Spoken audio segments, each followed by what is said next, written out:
ఇవాళ కవిత మక్కలు వదుకుంటున్నా దిక్కుతున్నా తీరింది పని తీరింది పెద్దనమ్మ చేస్తామంటే బట్టలు పెడతామంటే మొగులు వస్తుంది కదా ఆనపడుతుంది అమ్మ ఈ ఆనపాడు గంట రోజు ఇంతే పడుతున్నది ఇది ఎన్నడు బంద్ ఉన్నది ఈ నెల నుంచి పెద్ద సమస్య వచ్చి పడింది ఏం లేదు పేపర్ గుమ్మని ఉన్నాడు చూడు గతను చూసిన ఎప్పుడన్నా అతను మొత్తం పేపర్ లెక్కన చెప్తాడు పై అన్ని నిజాలే చెప్తాడు అన్ని చెప్తాడు మళ్ళీ అన్ని నిజాలే చెప్తాడు కొన్ని మక్కలైతే బుక్ పోదా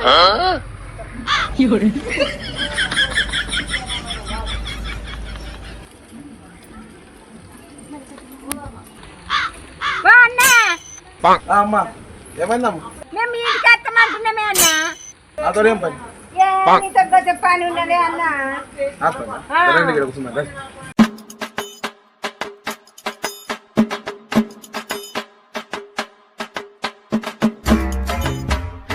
నాతో ఏం పనమ్మా మీకు అన్న ఆనపడుతుందో లేదో కొంచెం చెప్పు పెద్దనమ్మ చేస్తామని చూస్తున్నాం బట్టలు విడుతాం అంటున్నాం కానీ ఆ మొగులు అమ్మకత్తుందని అందుకే విండుతలేము మరి నువ్వు చెప్తావట కదా అని అందుకే నీ దగ్గరకు వచ్చింది సరే సరే చెప్పు అరే నిజం చెప్పురా నీ ముఖం చూస్తుంటే నాకేదో తేడా కొడుతుంది సరే అమ్మా నీకు వార్తలు చెప్పాలి వర్షం పడుతుందా పడా చెప్పాలిగా చెప్తాను చిత్రమాసం కదా ఒక్క విషయం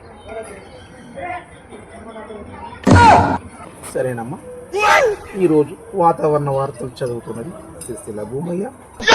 ఈరోజు వారి వర్షం తెలియదు, బాగా వర్షం లేదు, సాయంత్రం వరకు లేదు. ఉదయం 8 గంటల నుండి 9 గంటల దాకా సూర్యుడు కనిపిస్తాడు. తర్వాత 9 గంటల నుండి మధ్యాహ్నం మబ్బులు పోతాడు.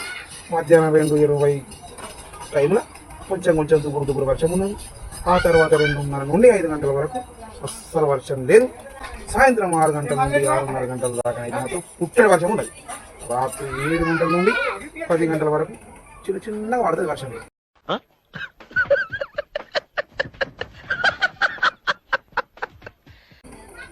ఈరోజు మాత్రం అంతే ఇబ్బంది లేదు. బట్టలు తొక్కుకోవచ్చు, అసలు తొక్కుకోవచ్చు, మొత్తం శుభ్రంగా చేసుకోండి. అమ్మా అయింది వార్తలు నడు